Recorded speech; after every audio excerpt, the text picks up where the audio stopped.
भगवद गीता का 7वां अध्याय।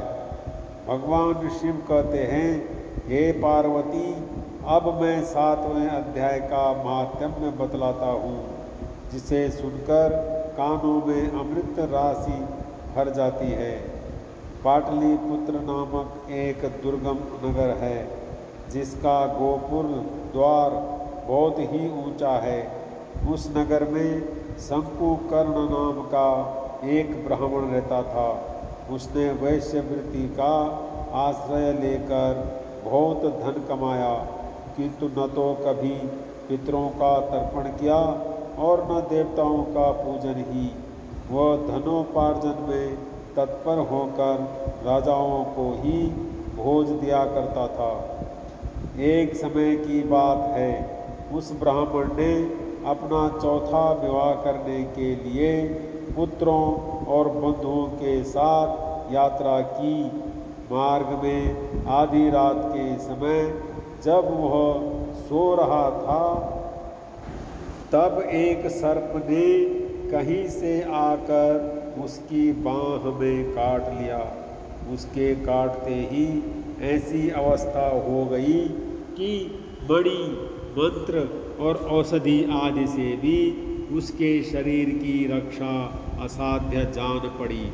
तत्पश्चात कुछ ही क्षणों में उसके प्राण पखेरु उड़ गए और वह प्रेत बना। फिर बहुत समय के बाद वह प्रेत सर्प योनि में उत्पन्न हुआ। उसका चित्त धन की वासना में बंधा था। उसने पूर्व वृत्तांत को स्मरण करके सोचा, मैंने घर के बाहर करोड़ों की संख्या में अपना जो धन गाड़ रखा है, उससे इन पुत्रों को वंचित करके स्वयं ही उसकी रक्षा करूँगा। सांप की योनि से पीड़ित होकर पिता ने एक दिन स्वप्न में अपनों पुत्रों के समक्ष आकर अपना मनोभाव बताया। तब उसके पुत्रों ने सवेरे उठकर बड़े विस्मय के साथ एक दूसरे से स्वप्न की बातें कही। उनमें से मंजला पुत्र कुदाल हाथ में लिए घर से निकला और जहाँ उसके पिता सर्प योनि धारण करके रहते थे, उस स्थान पर गया। यद्यपि उसे धन के स्थान का ठीक ठीक पता नहीं था, तो भी उसने चिन्हों से उसका ठीक निश्चय कर लिया और लोभ बुद्धि से वहाँ पहुंचकर बॉम्बी को खोदना आरंभ किया। तब उस बॉम्बी से बड़ा भयानक सांप प्रकट हुआ और बोला, वो मूढ़, तू कौन है? किस लिए आया है? यह बिल क्यों खोद रहा है?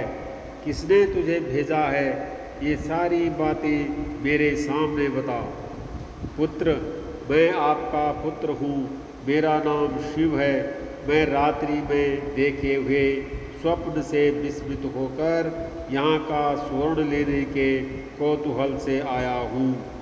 पुत्र की यह वाणी सुनकर सांप हंसता हुआ उच्च स्वर से इस प्रकार स्पष्ट वचन बोला, यदि तू मेरा पुत्र है तो मुझे शीघ्र ही बंधन से मुक्त कर। मैं अपने पूर्व जन्म के गाढ़े हुए धन के ही लिए सर्प योनि में उत्पन्न हुआ हूँ। पुत्र, पिताजी, आपकी मुक्ति कैसे होगी, इसका उपाय मुझे बताइए, क्योंकि मैं इस रात में सब लोगों को छोड़कर आपके पास आया हूँ। पिता, बेटा, गीता के अमृतमय 7वें अध्याय को छोड़कर मुझे मुक्त करने में तीर्थ, दान, तप और यज्ञ भी सर्वथा समर्थ नहीं है। केवल गीता का 7वां अध्याय ही प्राणियों के जरा, मृत्यु आदि दुखों को दूर करने वाला है।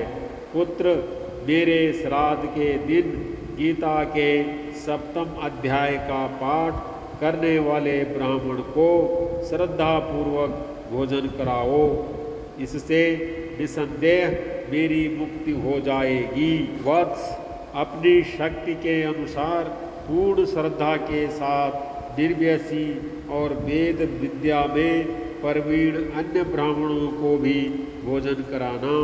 सर्प योनि में पड़े हुए पिता के ये वचन सुनकर सभी पुत्रों ने उसकी आज्ञा अनुसार तथा उससे भी अधिक किया। तब शंकुकर्ण ने अपने सर्प शरीर को त्याग कर दिव्य देह धारण किया और सारा धन पुत्रों के अधीन कर दिया। पिता ने करोड़ों की संख्या में जो धन उनमें बांट दिया था, उससे वे पुत्र बहुत प्रसन्न हुए। उनकी बुद्धि धर्म में लगी हुई थी, इसलिए उन्होंने बावली, कुआं, पोखरा, यज्ञ तथा देव मंदिर के लिए उस धन का उपयोग किया और अन्नशाला भी बनवाई। तत्पश्चात 7वें अध्याय का सदा जप करते हुए उन्होंने मोक्ष प्राप्त किया। हे पार्वती, यह तुम्हें 7वें अध्याय का माध्यम बतलाया, जिसके श्रवण मात्र से मानव सब पातकों से मुक्त हो जाता है।